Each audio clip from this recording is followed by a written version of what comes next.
أعوذ بالله من الشيطان الرجيم. بسم الله الرحمن الرحيم.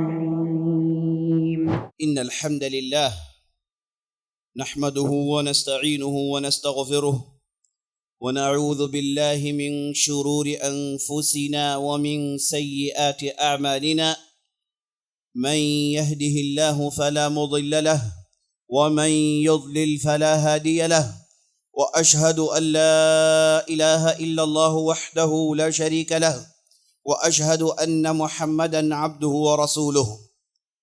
يا أيها الذين آمنوا اتقوا الله حق تقاته ولا تموتن إلا وأنتم مسلمون.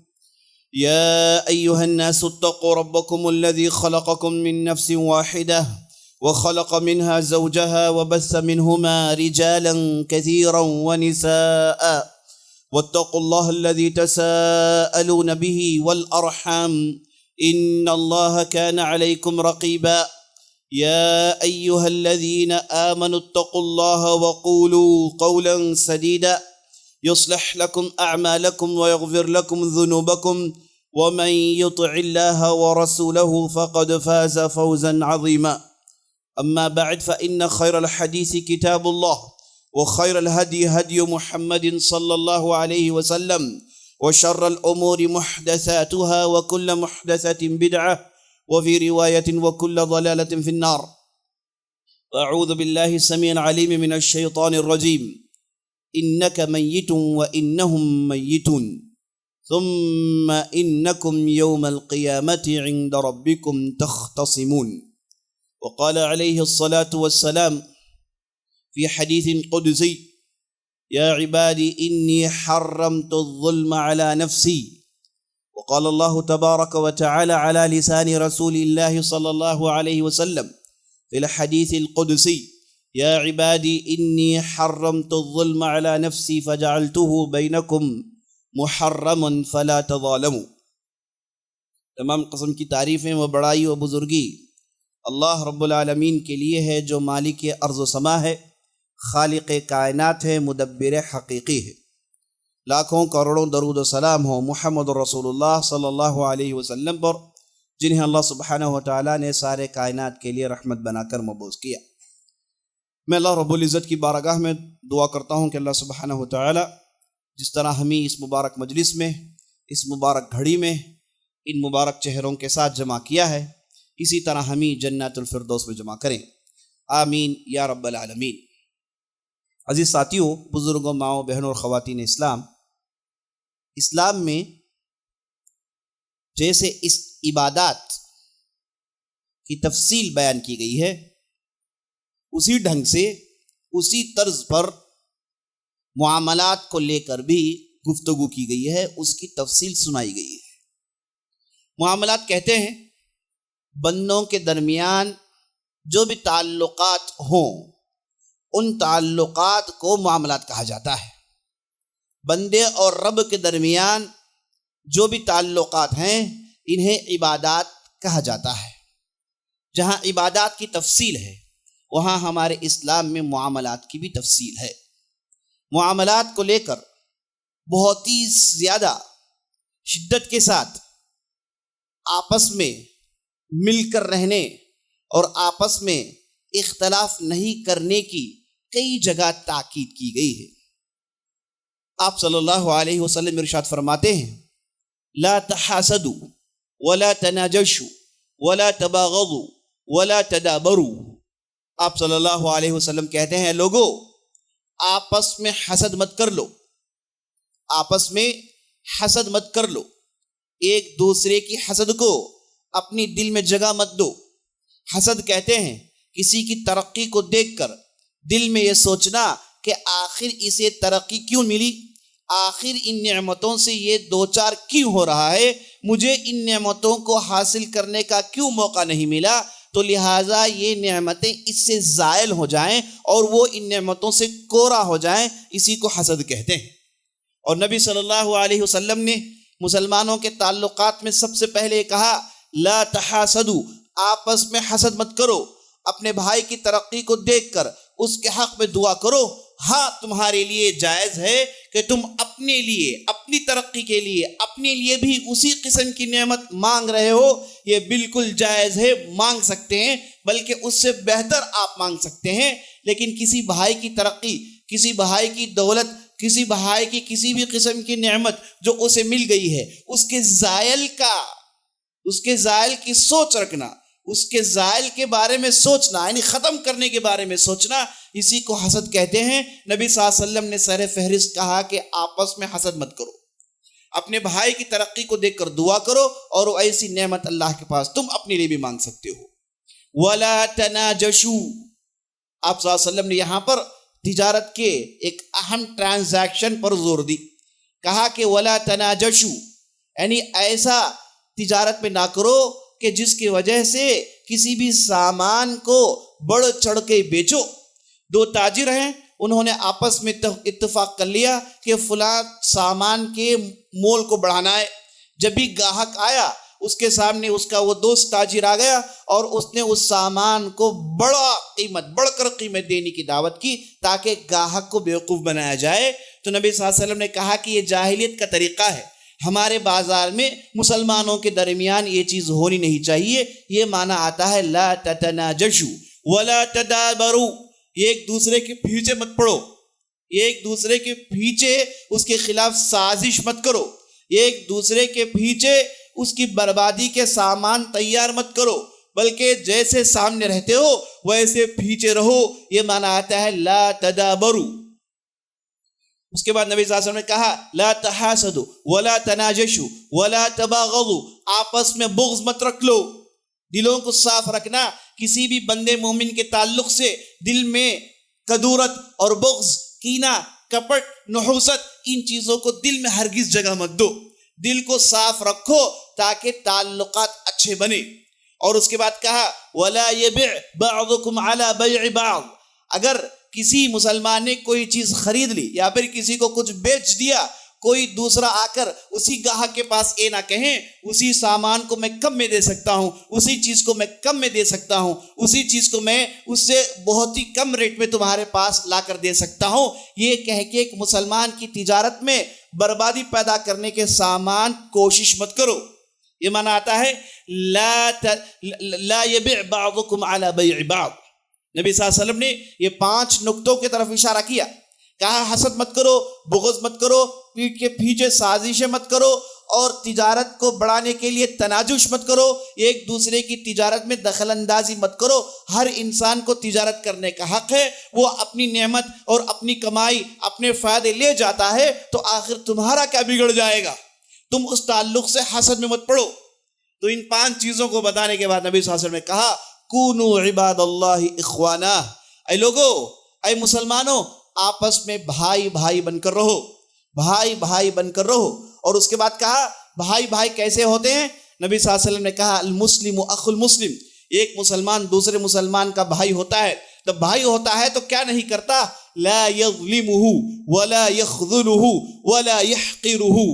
تو معنی یہ کہ مسلمان کا بھائی ہے، معنی یہ کہ ایک مسلمان کسی دوسرے مسلمان پر ظلم نہ کرے. عزیز ساتھیو، آج ہم ہمارے معاشرے میں دیکھتے ہیں مسلمان ہے نام لیکن دلوں میں کدورت ہے. ایک مسلمان دوسرے مسلمان سے نفرت کرتا ہے، اسے لین دین کرنا نہیں چاہتا، اس کی زبان پر اسے کوئی اعتماد نہیں، اور اس کے چہرے سے اسے نفرت ہوتی ہے. وہ غیر مسلمانوں سے تجارت کرنے کے لیے تیار ہو جاتا ہے، لیکن مسلمانوں کے ساتھ تجارت کرنے کے لیے کبھی بھی اس کا دل آمادہ نہیں ہوتا. پتہ ہے اس کی وجہ کیا ہے؟ اس کی وجہ یہ ہے کہ ہمارے درمیان ظلم زیادہ ہو گیا ہے. ظلم کا مطلب یہ نہیں کہ آپ نے کسی کے مال کو ہڑپا، بلکہ ظلم کا معنی یہ ہے آپ ہر وہ کام کر رہے ہیں جسے آپ کو نہیں کرنا چاہیے. آپ نے کسی کے پاس مال لیا اور پیسے دینے میں ٹال مٹول کر رہے ہیں، اسی کو اسلام نے ظلم کہا ہے. آپ نے کسی کے ساتھ تجارت کی اور اس کے ساتھ دھوکہ کرنے کی کوشش کر رہے ہیں، اسی کو بھی ظلم کہا جاتا ہے. ظلم کے کئی شکلیں ہیں، اسی لیے نبی صلی اللہ علیہ وسلم نے ایک حدیث میں ارشاد فرمایا الظلم ظلمات یوم القیامہ، جو آپس میں ظلم کر لیتے ہیں قیامت کے دن یہ ظلم تاریکیاں لے کر آئیں گی. جب لوگوں کو روشنی کی ضرورت پڑے گی کہ وہ پل صراط میں چلے، روشنی کی ضرورت پڑے گی کہ وہ آگے بڑھیں، ایسے موقع پر ان کی روشنیوں کو ختم کر دیا جائے گا، چاروں طرف تاریکیاں ہوں گی، اندھیریاں ہوں گی، وہ اس وجہ سے کہ انہوں نے زمین میں اپنے مسلمان بھائی پر، اپنے ساتھ رہنے والوں پر ظلم کیا، زبان سے ظلم کیا، دل سے ظلم کیا، کاموں میں ظلم کیا، تجارت میں ظلم کیا، نا انصافی کی، سب کے لیے ایک انصاف، خود کے لیے ایک انصاف، موقع دیکھا، تلاشا، لالچ بنا پھرا، موقع دیکھتے ہی پیسوں کو ہڑپ لیا، ایسی کئی شکلوں کو ظلم کہا جاتا ہے۔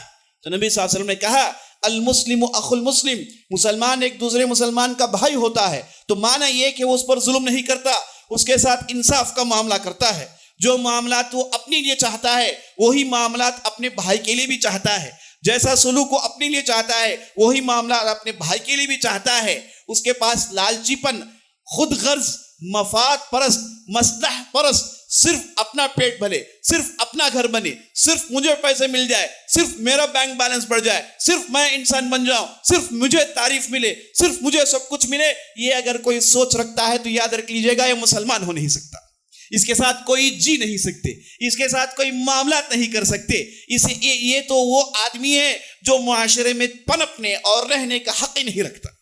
المسلم اخو المسلم، مسلمان ایک دوسرے کا مسلمان بھائی ہے تو معنی یہ کہ اس پر ظلم نہیں کرتا۔ وَلَا يَخْذُلُهُ، وَلَا يَخْذُلُهُ کا معنی یہ کہ جب کسی مسلمان بھائی کو مدد کی ضرورت پڑے، جب کسی مسلمان بھائی کو مدد کی ضرورت پڑے تو وہ اسے بے یار مددگار نہیں چھوڑتا، وہ کوشش کرتا ہے کہ اس کے لیے کچھ نہ کچھ مدد کرے، اسے اس کی مصیبت سے باہر نکالے، اسے اس کی پریشانی سے باہر نکالے، اگرچہ کہ وہ اسے مانگ نہیں رہا ہے کہ آئے کچھ مدد کرے، لیکن اس مسلمان بھائی کو معلوم ہو گیا ہے کہ وہ فلاں پریشانی میں مبتلا ہے، اسے فلاں دقت ہے، تو یہ کوشش کرتا ہے اپنے مقدور کے حد تک، اپنے ممکن حد تک کہ وہ اس سے پریشانی سے باہر نکالے، اس کے لیے مدد کرنے کے لیے تیار ہوتا ہے، چاہے وہ مسلمان پڑوسی ہو، چاہے وہ مسلمان کولیگ ہو، چاہے وہ مسلمان تاجر ہو، اپنے ساتھ ہم پیشہ ہو، کسی بھی قسم کی صورت ہو، اگر وہ مسلمان ہے لا یخذلہ، اسے بے یار مددگار نہیں چھوڑتا، بلکہ اس کے لیے ایک پشت پناہ ہوتا ہے، اس کے دل میں ایک اعتماد ہوتا ہے کہ میرا فلاں بھائی ہے، اگر میں کہیں پھنس جاؤں، کوئی پریشانی میں اٹک جاؤں، یہ میرے ساتھ کھڑے ہونے کے لیے تیار ہے، یہ سوچ وہ اپنے دل میں رکھنا چاہیے، ایسا مسلمان ہونا چاہیے۔ عزیز ساتھیو، آج ہمارے یہاں ہوتا کیا ہے، جیسے ہی موقع ملے سب سے پہلے پیٹ کے پیچھے اس کے گڈھے کھودے جاتے ہیں اور اسے مال لوٹ لیا جائے، اور اس کے ساتھ اگر کوئی بھولا بھالا ہو تو اسے بڑی آسانی سے تجارت میں مات دے دیا جاتا ہے اور اسے دھوکہ دے دیا جاتا ہے، ٹھکا دیا جاتا ہے، اس کے مال کو لوٹ لیا جاتا ہے۔ نعوذ باللہ، یہ انسانیت کا معاشرہ نہیں بلکہ یہ کوئی درندوں کا معاشرہ نظر آ رہا ہے، اللہ حفاظت فرمائے۔ اس کے بعد نبی صلی اللہ علیہ وسلم نے کہا لا یخذلوا ولا یحقرہ، کتنی بڑی بات ہے، دیکھیے نبی صلی اللہ علیہ وسلم نے کہا کہ مسلمان دوسرے مسلمان کا بھائی ہے، معنی یہ کہ وہ اسے حقیر نہیں سمجھتا، اس کی زبان کے اعتبار سے، اس کی دولت کے اعتبار سے، اس کے رہن سہن کے اعتبار سے، اس کی گفتگو کے اعتبار سے، اس کے علم کے اعتبار سے، اس کے منصب کے اعتبار سے، اس کے گریجویٹ ہونے نہ ہونے، پڑھا لکھا ہونا نہ ہونا، جاننا نہیں جاننا، جاہل گوار، کسی بھی اعتبار سے ایک دوسرے مسلمان کو حقیر نہیں سمجھتا، ایک دوسرے مسلمان کو حقیر نہیں سمجھتا۔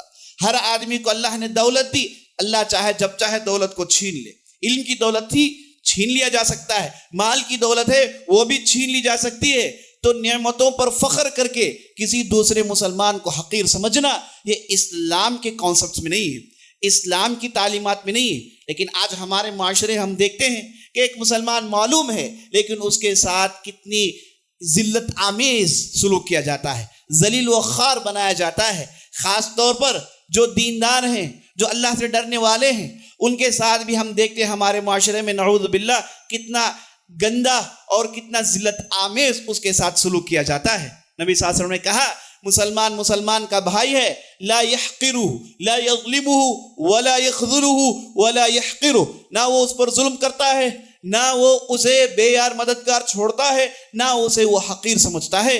پھر نبی صلی اللہ علیہ وسلم نے کہا التقوی ها هنا یشیر الی صدره 3 مرات، اور اپنے دل کی طرف اشارہ کر کے کہا کہ دیکھو معاملات میں ڈر جانا اللہ سے، معاملات کی بنیاد اللہ کا ڈر ہے، تم کسی سے کچھ لیتے ہو، کسی کو کچھ دیتے ہو، کسی سے کچھ معاملہ کیا، جان رکھنا کہ تم دو صرف نہیں ہیں، تمہارے معاملات تمہاری بھید دل کی یہ صرف یہ اور تم نہیں جانتے، بلکہ ان چیزوں کو جاننے والا اللہ رب العالمین ہے۔ تو معاملات کی بنیاد اللہ کے ڈر پر رکھو، اور یہ اللہ کا ڈر کیا ہے؟ زبان سے بولنے سے نہیں، لباس پہننے سے نہیں، بلکہ اللہ کا ڈر دل میں ہوتا ہے۔ اور آپ صلی اللہ علیہ وسلم نے دل کی طرف اشارہ کر کے کہا التقوی ہا ہنا، التقوی ہا ہنا، التقوی ہا ہنا، مانا یہ کہ ایک مسلمان کے معاملات میں اللہ سے ڈر جائے۔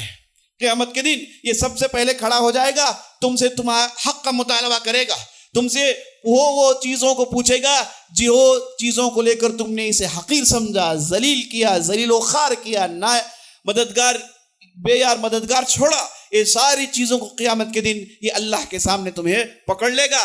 اس لیے اللہ سے ڈر کے کسی مسلمان کے ساتھ معاملات کرنا، کسی معاملات کے ساتھ لین دین کرنا، یہ معنی ہے التقوی ہا ہنا۔ پھر نبی صلی اللہ علیہ وسلم نے کہا بحسب امرئ من الشر ان يحقر اخاه المسلم، ایک مسلمان برا مسلمان، ایک آدمی برا آدمی، بدترین آدمی، ذلیل آدمی ہونے کے لیے یہ کافی ہے کہ وہ کسی دوسرے مسلمان کو حقیر سمجھے، ذلیل سمجھے۔ ایک دوسرے مسلمان کو حقیر سمجھتا ہے، کہتا ہے کہ بھائی اس کے پاس کیا حیثیت ہے، اس کے پاس کیا علم ہے، اس کے پاس کیا مقام ہے۔ ایک دوسرے کو جب ذلیل سمجھتا ہے تو نبی صلی اللہ علیہ وسلم نے کہا کہ وہ مسلمان سب سے برا مسلمان اور سب سے برا انسان ہے۔ اس کے بعد نبی صلی اللہ علیہ وسلم نے کہا کل المسلم علی المسلم حرام، یہ ایک مسلمان دوسرے مسلمان پر حرام ہے، ایک مسلمان دوسرے مسلمان پر حرام ہے۔ پھر کہا مالہ ودمہ وعرضہ، اس کا مال ایک دوسرے مسلمان پر حرام ہے، ناحق اسے حاصل کرنے کی کوشش نہ کریں۔ ایک کا مال ہے، ایک کی زمین ہے، ایک کے پیسے ہیں، ایک کی وراثت ہے، ایک کی دولت ہے، اسے دوسروں سے ناحق حاصل کرنے کی کوشش کرنا نبی صلی اللہ علیہ وسلم نے کہا حرام ہے۔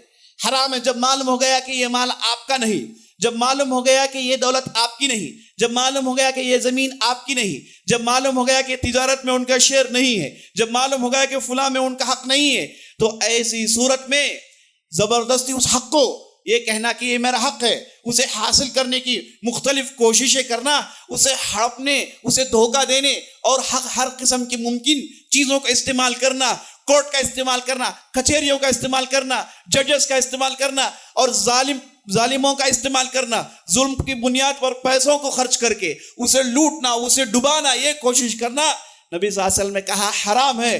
قیامت کے دن پائی پائی کا حساب لیا جائے گا، کوڑی کوڑی کا حساب لیا جائے گا۔ اور جس کسی نے زمین کے معاملے میں ظلم کیا، زمین کو اللہ سبحانہ وتعالی ایک ہار کی شکل دے کے اس ظالم کے گلے میں پھندے کی شکل لٹکا دے گا اور وہ اس بوجھ کو جھیلتا ہوا کھڑا ہوگا۔ یہ قیامت کے دن زمین کے معاملات میں ظلم کرنے والے کے لیے سزا ہے۔ پھر کہا مالہ وعرضہ، اس کی عزت و آبرو دوسرے مسلمان پر حرام ہے۔ آپ کے لیے جائز نہیں کہ کسی کو اس کی عزت میں چوٹ دیں، کسی کو اسے ذلیل کرنے کی کوشش کریں۔ وہ مجبور ہے، اس کے پاس طاقت نہیں اور آپ کے پاس سب کچھ ہے، تو آپ نے اس دولت کے گھمنڈ میں، اس دولت کے غرور میں اسے تمہیں اس کے جو ہے عزت آبرو پر کلام کیا، اس کے نسل پر کلام کیا، اس کے آبا و اجداد پر کلام کیا، اس کے بچوں پر کلام کیا۔ یاد رکھنا یہ حرکت حرام ہے۔ عرضہ، اور اس کے بعد کہا مالہ عرضہ وہ دمہ، اور ایک مسلمان پر دوسرے مسلمان کا خون حرام ہے، خون حرام ہے، خون بہانا حرام ہے۔ تو یہاں پر یہ مشہور حدیث ختم ہوتی ہے جس میں آپ صلی اللہ علیہ وسلم نے مسلمانوں کے درمیان معاملات کو لے کر بڑی اہم باتیں بتائیں۔ ان احادیث پر اگر ہم لوگ عمل کر لیں عزیز ساتھیوں، اللہ اکبر، ہم ایک مثالی معاشرہ بن سکتے ہیں۔ آج ہندوستان کی بات بتا رہا ہوں، آج سب سے زیادہ تجارت میں نعوذ باللہ دھوکہ دیتے ہیں، سب کو معلوم ہے، کہا جاتا ہے کہ وہ مسلمان ہیں۔ آج وعدہ خلافی کرنے میں نعوذ باللہ ہم لوگوں نے پہلا نمبر نکال لیا ہے۔ غیر مسلمان بھی ہماری وعدوں پر بھروسہ نہیں کرتا، الا ماشاء اللہ بعض اللہ کے نیک بندے ہیں جو تجارت میں بھی وہ ساری اصول کو اپنے پابندی کے ساتھ وہ اس پر عمل کر رہے ہیں، لیکن اکثر و بیشتر انہیں معلوم نہیں ہے۔ بہت سارے ایسے ہیں جنہوں نے تجارتیں شروع کر لی، لین دین کا حقوق معلوم نہیں ہے، لوگوں کے کیا حقوق ہے نہیں معلوم ہے، اس کے جڑے ہوئے مسائل نہیں معلوم ہے، جو کچھ بھی آ گیا صرف تجوری بھریں, اپنا کھاتا بھریں, یہ سوچ کر اگر کوئی تجارت کرتا ہے, یہ تجارت میں ہرگز پنپ نہیں سکتا. تجارت ایک پیشہ ہے, اس کی عزت کرنی چاہیے, اسے سیکھنا چاہیے, اس کے احکامات کو جاننا چاہیے, اور من دھڑ صرف درندوں کی طرح صرف پیسوں کو جمانے کے لیے اگر کوئی تجارت کرتا ہے, عزیز ساتھیوں, اس کی تجارت میں برکت نہیں ہوتی. ایک حدیث میں آپ صلی اللہ علیہ وسلم نے اسی معاملات کو لے کر دیکھیے کیسی بات سمجھا رہے ہیں. پوچھتے ہیں, اے لوگو, تمہارے پاس مفلس کون ہے؟ تمہارے نظر میں مفلس کون ہے؟ تو صحابہ نے کہا, یا رسول اللہ, المفلس فینا من لا درہم لہ ولا متاع. ہمارے پاس مفلس وہ ہے جس کے پاس پیسے نہیں ہیں, جس کے پاس جائیداد نہیں ہے, جس کے پاس کچھ بھی نہیں ہے, ہم اسی کو مفلس مانتے ہیں. تو نبی صلی اللہ علیہ وسلم نے کہا کہ نہیں, المفلس یأتی یوم القیامہ بصلاۃ وصیام وزکاۃ. مفلس تو وہ ہے اللہ کی نظر میں جو قیامت کے دن آتا ہے, نماز کا کھاتا بھرا ہوا ہے, روزے کا کھاتا بھرا ہوا ہے, زکوٰۃ کا کھاتا بھرا ہوا ہے, ان چیزوں کو لے کر آتا ہے. وَيَأْتِي وَقَدْ شَتَمَ هَذَا وَقَذَفَ هَذَا وَأَكَلَ مَالَ هَذَا وَسَفَكَ دَمَ هَذَا وَضَرَبَ هَذَا. نبی صلی اللہ علیہ وسلم کہتے ہیں کہ یہ سب کچھ لے کر آئے گا. نماز کھاتے میں ہے, روزہ کھاتے میں چڑھا ہوا ہے, اور اس کے بعد زکوٰۃ اعمال نامے میں بھرا ہوا ہے, اچھے اچھے اعمال کے ساتھ. یہ قیامت کے دن پہنچے گا جبکہ اس نے کسی کو زمین میں گالی دی ہوگی, کسی کو گالی دی ہوگی. شتم ہذا, کسی کو گالی دی ہوگی. نعوذ باللہ, اس گالی کے بارے میں کیا بتاؤں میں. سڑکوں میں آپ چل نہیں سکتے, جیسے ہی گھومتے ہیں صرف گالیاں سنائی دیتی ہے. آج کل تو گالی سے گفتگو شروع کریں, گالی سے گفتگو ختم کریں, یہ ٹرینڈ بن گیا ہے. ماں باپ کو کھینچنا, پورے نسل کو کھینچنا, سب کو گندی گندی باتیں بتانا, یہ ہمارے معاشرے میں کہا جاتا ہے یہ وہ لوگ ہیں جن کے پاس ایجوکیشن ہے, یہ وہ لوگ ہیں جو پڑھے لکھے ہیں, اور اسی کو پروموٹ کیا جاتا ہے, یہی سوشل میڈیا میں دکھایا جاتا ہے. نعوذ باللہ, یہ انسانیت کی بربادی دیکھیے آپ لوگ. اللہ حفاظت فرمائے. نبی صلی اللہ علیہ وسلم نے کہا کہ یہ آئے گا مال اعمال کر کے, لیکن کسی کو اس نے گالی دی ہوگی. اگر کوئی اونر ہے وہ اپنے ماتحتوں کو گالی سے بلاتا ہے, اگر کوئی پڑوسی ہے اسے گالی سے بلاتا ہے, دوست ہے گالی سے شروع کرتا ہے. عزیز ساتھیوں, یاد رکھ لینا, یہ گالیاں بیکار جانے والی نہیں ہیں, وہ آئیں گی قیامت کے دن. گالی کھانے والا آئے گا, اور آپ نے ناحق کہا ہے تو آپ سے اس کا حساب لیا جائے گا. وَقَذَفَ هَذَا, آئے گا اعمال لے کر, کسی پر تہمت لگائی ہوگی, کسی عورت پر تہمت لگائی ہوگی, کسی مرد پر تہمت لگایا ہوگا, اور بیٹھے بیٹھے ایسے ہی کہا ہوگا کہ بھئی فلاں کا تعلق فلاں سے ہے, فلاں کا فرض فلاں سے ہے, فلاں آدمی ایسا ہے, جو چاہے زبان کو چلایا ہوگا. وہ آئے گا قیامت کے دن پورے ڈیٹیلز کے ساتھ. وَأَكَلَ مَالَ هَذَا, کسی کا ناحق مال کھایا ہوگا.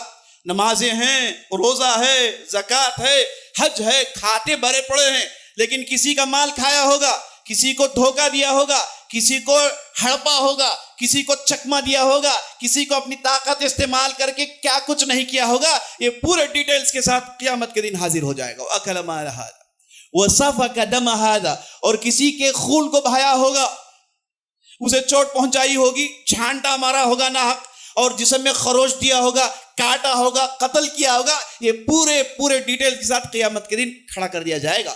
وَضَرَبَ هَذَا, کسی کو ناحق مارا بھی ہوگا, تھپکی بھی دی ہوگی, مارا بھی ہوگا, وہ بھی قیامت کے دن آ جائے گا. اعمال ہیں اور ساتھ ساتھ یہ غلطیاں ہیں, یہ دونوں لے کر اللہ کے بارگاہ میں پیش ہوگا. پتہ ہے کیا ہوگا, پتہ ہے کیا ہوگا. نبی صلی اللہ علیہ وسلم کہتے ہیں, يُعْطَى هَذَا مِنْ حَسَنَاتِهِ وَهَذَا مِنْ حَسَنَاتِهِ حَتَّى إِذَا فَنِيَتْ حَسَنَاتُهُ قَبْلَ أَنْ يُقْضَى عَلَيْهِ طُرِحَتْ عَلَيْهِ وَأُخِذَ مِنْ أَخْطَائِهِمْ فَطُرِحَتْ عَلَيْهِ وَطُرِحَ فِي النَّارِ. نبی صلی اللہ علیہ وسلم کہتے ہیں کہ اس کے حسنات کو لے کر ان ساروں کو بانٹ دیا جائے گا. جسے گالی دی اسے دے دیا جائے گا اس کی نیکیوں کو, جس پر اس نے ظلم کیا اسے دے دیا جائے گا, جس کی دولت کو کھایا ہوگا اسے دے دیا جائے گا, کسی کو ناحق مارا ہوگا اس کی دولت اسے دے دی جائے گی, یہاں تک کہ اس کا کھاتا زیرو ہو جائے گا. بات یہاں سے ختم نہیں ہوتی, بلکہ جب اس کا کھاتا زیرو ہو گیا تو ان لوگوں کی برائیوں کو لے کر کھاتا بھرا جائے گا. ان کی برائیوں کو لے گا, نیکی دے کر ان کی برائیوں کو لے گا اللہ سبحانہ و تعالیٰ. اسے جو ہے نیکیاں دے دی جائے گی, اس کی برائیوں کو لے کر اس کے کھاتے کو برائیوں سے بھر کر اسے جہنم میں ذلیل و خوار کر کے منہ کے بل ٹھونس دیا جائے گا. اور طرح فی النار, نبی صلی اللہ علیہ وسلم کہتے ہیں تو جی ساتھیو یہ حدیث دیکھیں کتنی بڑی حدیث ہے، اس میں پوری ڈیٹیلز آپ صلی اللہ علیہ وسلم نے بتا دی. آپ نے ناحق کسی کو گالی دی، ناحق کچھ کہا، مال میں کھیلا، فلاں کیا، یہ ساری چیزیں قیامت کے دن آنے والی ہے. مسند احمد کی روایت سن لیجیے گا، نبی صلی اللہ علیہ وسلم کہتے ہیں 3 قسم کے کھاتے ہیں، الدواوین ثلاثہ. نبی صلی اللہ علیہ وسلم نے کہا الدواوین ثلاثہ، کھاتے 3 قسم کے ہیں. ایک کھاتا وہ جسے اللہ کبھی بھی معاف نہیں کرے گا، ایک کھاتا وہ جس کے پائی کا حساب لے گا، ایک کھاتا ہو اللہ کے معاملات میں وہ اتنا زیادہ سیریس نہیں ہوگا، اللہ اسے اتنا سیریس نہیں لے گا. پہلا کھاتا جسے معاف نہیں کرے گا وہ کھاتا جس میں شرک ہو، نعوذ باللہ.